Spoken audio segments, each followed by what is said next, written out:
Bienvenue dans 300 secondes de crime, une série d'épisodes hebdomadaires faisant partie du podcast Contre-enquête. Aujourd'hui, nous allons nous plonger dans la vie tumultueuse et controversée de Poolan Devi, surnommée la reine des bandits.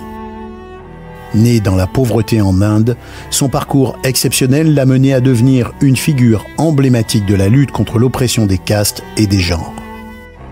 De victime à hors-la-loi puis à parlementaire, sa vie est marquée par la violence, la rébellion et une quête perpétuelle de justice. Dans les années 60 et 70, l'Inde traverse une période de bouleversements sociaux et politiques importants.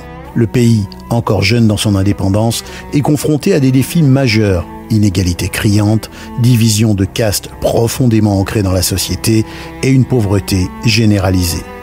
C'est dans ce contexte complexe et souvent brutal que s'inscrit l'histoire de Poolan Devi. Cette époque est également caractérisée par une criminalité endémique liée en partie aux inégalités sociales. Les bandits, qu'on surnomme les dacoits, sont à la fois craints et vénérés dans certaines régions. Ils défient l'autorité et s'en prennent souvent aux riches et aux puissants en se faisant les champions des opprimés.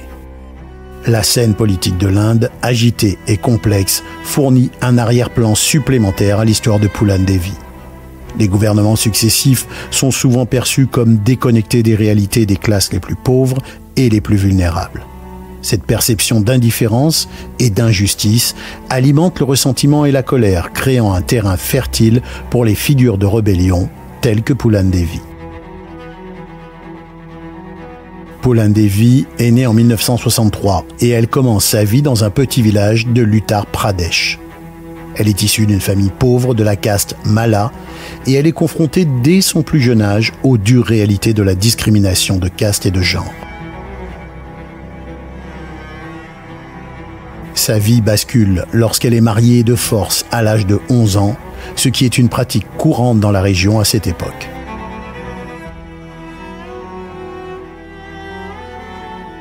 Le mariage s'avère abusif et violent et Poolan parvient à fuir ce destin misérable, mais elle ne peut retrouver sa famille qui, s'estimant déshonorée, l'a reniée.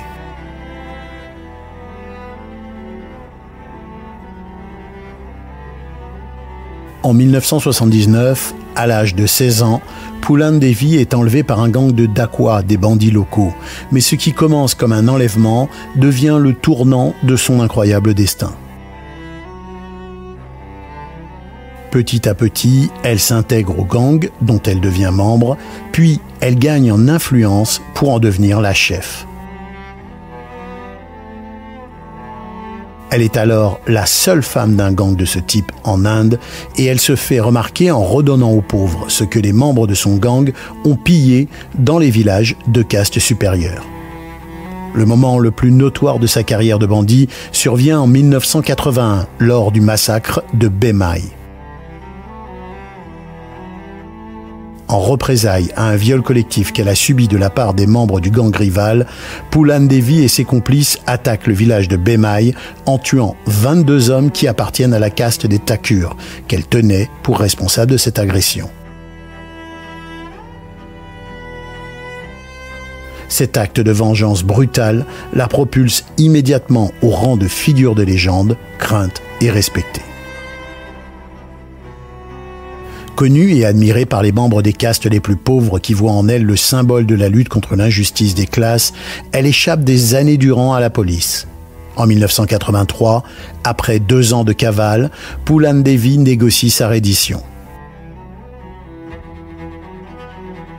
Le jour où elle se rend finalement aux autorités, des milliers de personnes viennent l'applaudir. Après la reddition de Poolan Devi, une enquête approfondie est menée pour faire la lumière sur les nombreux actes criminels qui lui sont attribués, et en particulier le massacre de Bemai.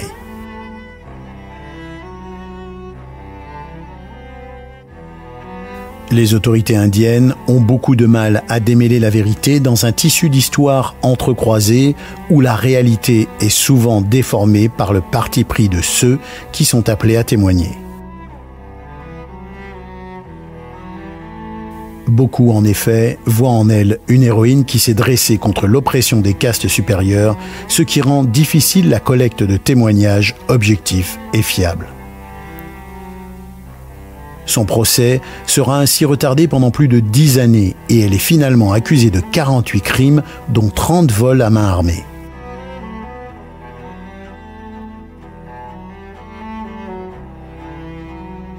L'incarcération et l'approche du procès attirent évidemment encore plus l'attention des médias qui focalisent sur la personnalité et le rôle de Phoolan Devi dans la lutte des femmes et des basses castes en Inde.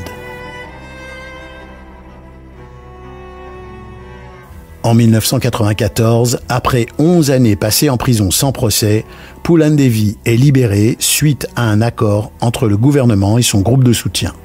Cette même année, un film sur sa vie, intitulé « La reine des bandits », est interdit en salle car il est considéré par les autorités comme violent et subversif. Sa libération est d'ailleurs conditionnée par la promesse qu'elle abandonne la vie de bandit. Elle entre en politique et elle est élue au Parlement indien en 1996, devenant une voix nouvelle pour les marginalisés et les opprimés. Sa carrière politique sera à l'origine de nombreuses dissensions, car la décision de la libérer a été vue par certains comme une tentative des autorités d'acheter la paix sociale. Et d'un autre côté, son passage du milieu criminel à celui de figure politique a été perçu par beaucoup comme un exemple de la capacité de l'Inde à intégrer même ses citoyens les plus marginaux. Cependant, malgré son retrait du monde criminel, Phoolan Devi n'échappera pas à la violence et elle est assassinée en 2001 à New Delhi dans un acte qui semble être une vengeance pour le massacre de Bhimai.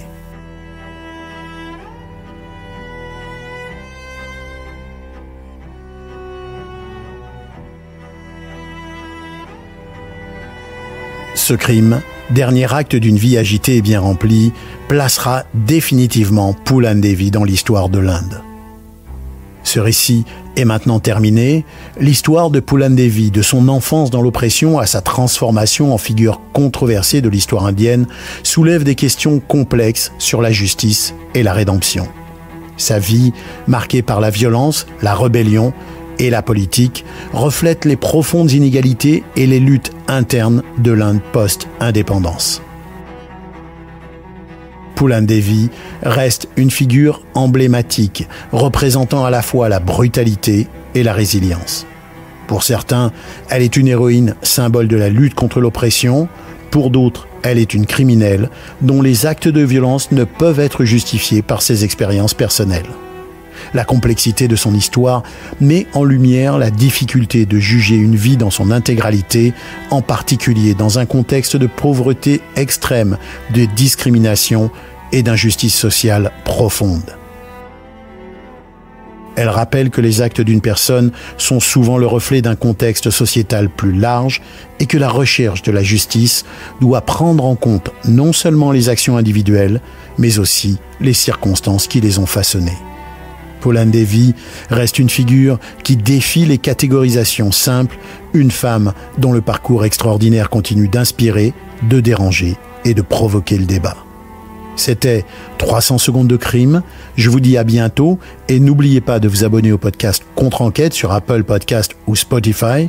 Rejoignez le groupe Facebook La Zone de Contre-Enquête et retrouvons-nous jeudi prochain pour de nouveaux épisodes du podcast Contre-Enquête.